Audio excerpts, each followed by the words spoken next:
Mor Ul Rek, also known as the TzHaar city, is buried away underneath the Karamjan Volcano. Little is known of when the TzHaar first came to be, however legends say they existed in or even predated the First Age, more than 8,000 years ago. The TzHaar patiently waited in their volcanic home, creating their volcanic city and passing by the events of the surface world. At some point, likely within or after the Third Age, a faction of the TzHaar known as the TzHaar split from Mor Ul Rek and travelled the surface world to Mount Karam on the continent of TzHaar. The TzHaar of Mor Ul Rek continued to live in their secluded volcanic city, having little effect on the surface world.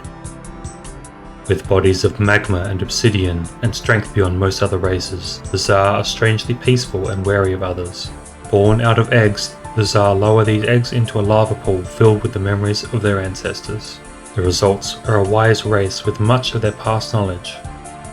When the TzHaar die, their bodies solidify and are kept on display like statues or broken down into tokkul, their currency. These solidified TzHaar are known as the Tok. The TzHaar split their population between a 4-tier caste system based on both physical and mental traits. The TzHaar are the guardians of their city.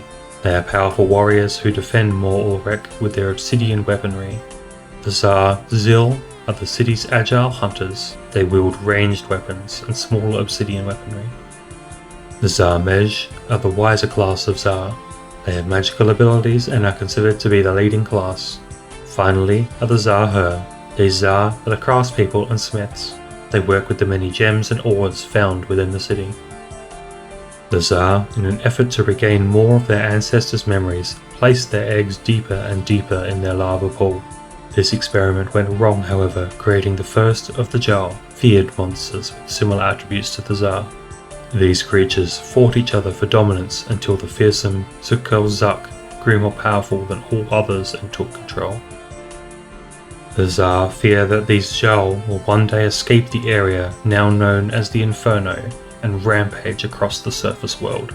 Though the TzHaar do not trust humans, known to them as Jalit, they recently began to make contact with these outsiders, offering those that prove themselves a chance to take out this terrifying creature. For a human to gain permission to fight TzHaar, they must first prove themselves against the powerful beast TzHaar. Having stumbled accidentally into Mor Ul Rek, and with the TzHaar largely mistrusting humans, Citizenscape will have his work cut out for him today. The TzHaar mostly put up with humans for their fighting capabilities, however the foes in Mor Ul Rek are well beyond poor Citizenscape. To earn the respect of the TzHaar, we'll be looking to complete one achievement today. We will need to attempt the TzHaar Fight Pits or Fight Cave to complete this achievement. We won't need to win either event, though we do need to at least participate. As part of that, we have our combat tasks for today. We're going to attempt to pass Wave 5 of the Fight Cave. This will mean defeating TzHaar and TzHaar in varying numbers. For our miscellaneous tasks, we'll be looking to make purchases from TzHaar Lek's Ore and Gem Store, TzHaar Hotel's Equipment Store, TzHaar Rose Rune Store, and banking with TzHaar Zoo. We will need tokkul to make purchases, which means selling to the stores to earn this tokkul. We will mostly be making this tokkul by mining silver ore and selling it. This brings us to our skill tasks for today. We will be making use of the local resources by mining and smelting silver. This will require level 20 mining and level 20 smithing, both of which we already have. With that, let's begin.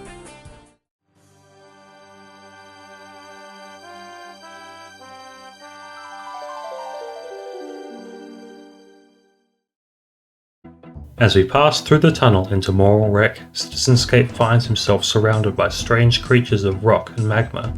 Some have weapons, but they don't seem to be aggressive. Most of the creatures have no interest in us. When we search around, we find one who will talk to us. You need something, Jalit? Do you mean me? What is this place? What's a Jalit? You're Jalit. In your language, human. This is the TzHaar city of Mor Ul Rek, outsider. It's amazing. A whole city under the volcano? I'm Citizenscape, by the way. Jalit or Citizenscape. I am Zarket.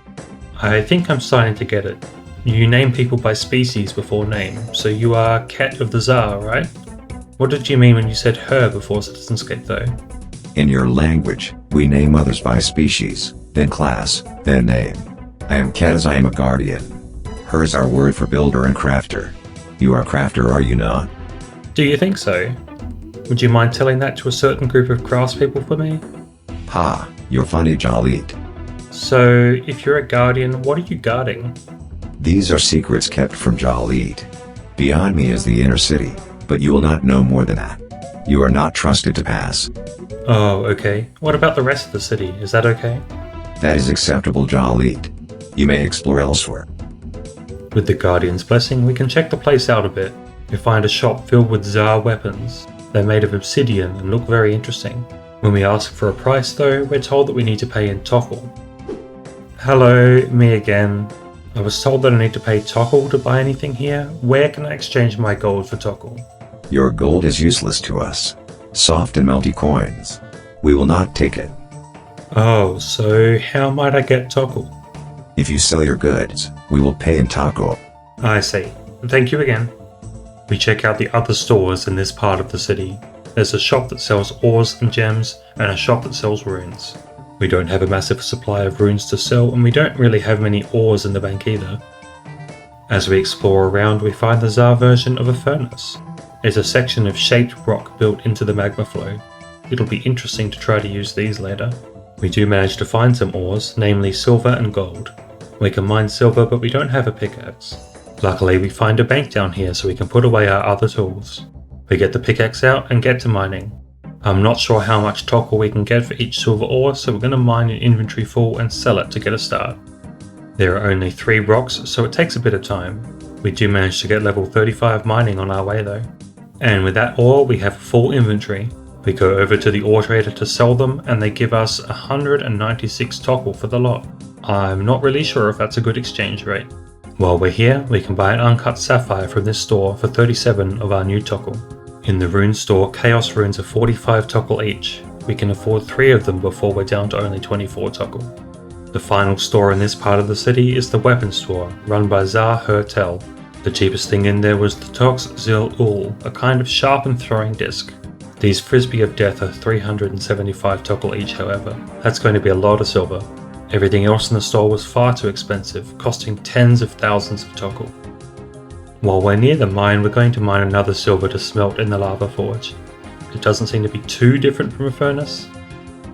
We speak to TzHaar Mej Zhao, one of the TzHaar magic users. They speak of an opportunity to earn Tokkul in a different way. These are the fight caves. The TzHaar'll come here for practice. We keep many creatures within the caves. We've opened them up to Jali too. It's entertaining to see little Jali use their silly weapons. So it's like an arena. Is it safe? Safe enough. You fight until you drop, then we pull you out. We pay in Tokkul for each wave of monsters you defeat. I see. So defeating the creatures in the arena is respected by the TzHaar. Depends how well you do. Any Jali who defeats TzHaar becomes so, an honorary czar. That must be quite a challenge to receive that title. I'll give a couple of waves a try for sure. So we gear up and grab some of the food Adventurer John gave us previously. The first wave puts us up against a single TzHaar. It's a kind of bat creature that drains prayer every time it attacks, whether it does damage or not. They only have 10 hit points, so it's easy enough for Citizenscape to kill. Once we move on to round 2, our next foe is a pair of TzHaar. They still don't pose much of a challenge, but we're nearly out of prayer by the end of this round. Citizenscape hasn't really learned how to use prayer yet though, so this isn't a problem.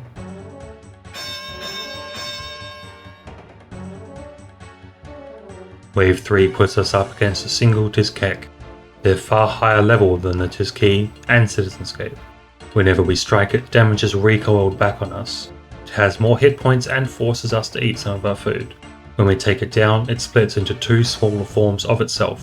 These TzHaar are weaker than the larger one and don't recoil damage back upon us. Before long, we take them down. By the end of this round, we've started to go through our food supply though. Wave 4 puts both the TzHaar and TzHaar together in against us. We take out the TzHaar quickly, and then we only have to deal with the TzHaar. It starts to hit some decent damage against us while we whittle it down. We gain a strength level in the process of taking it out. Once again, it splits into 2 smaller forms, which we can deal with relatively quickly. Wave 5 approaches and there's an extra Tisk key compared to Wave 4. We can't quite get the hits off and take out the Tisk while it recalls damage, so we run out of food. We're dragged out of the arena and given 30 Tokkul for our efforts. It's not much, but now we want to pass that wave. We've previously purchased a bunch of kebabs in Al Kharid, but never used them. I have an attack potion from the maze we did for a mysterious man way back in Remington. We're going to try this again with a new strategy. Wave 1 is a breeze, which puts us onto Wave 2. A couple of misses means that we've run out of prayer and taken a bit of damage. Wave 3 starts a little rough, but we get into the swing of it. Kebabs heal somewhat random amount of hit points, so they're not the most reliable of food. Wave 4 begins and we take out the Tisk key quickly. We gain another strength level against the Tisk before dealing with it and the smaller versions too. Wave 5 begins and we're ready this time. We take out one of the Tisk key before getting a few hits on the Tisk. The other Tisk key eventually makes its way over and we start taking hits from 2 creatures at once, as well as the recall damage. We change tactics and take out the weaker Tisk key so that we can focus entirely on the Tisk. Once we take it down, it splits into 2. We defeat both the smaller Tisk and complete Wave 5, our goal here today. We're rewarded a further 46 Tokkul this time. Well, we got an achievement for trying our hand in the fight caves, even though we only got to Wave 5. For us to make any decent Tokkul from the fight caves, we'd have to be a lot stronger. If we want to make this purchase from the weapon store, we're going to need to mine more silver. We fill another 27 inventory slots to sell and still come up short of the 375 Tokkul by about 90. We're going to need to mine just a little bit more. 15 more silver and we have enough Tokkul. We purchase the Toxazil Ul and have 15 Tokkul left over. This advanced weapon requires 60 range to use. We haven't really started training ranged yet, so that's a little ways off. That's our final goal for today completed, however. Well, we had an interesting experience today and learned a lot about the TzHaar culture. It's time for us to climb back up and out of the volcano. We're going to explore more of Karamjan now. Please join me next time in Brimhaven.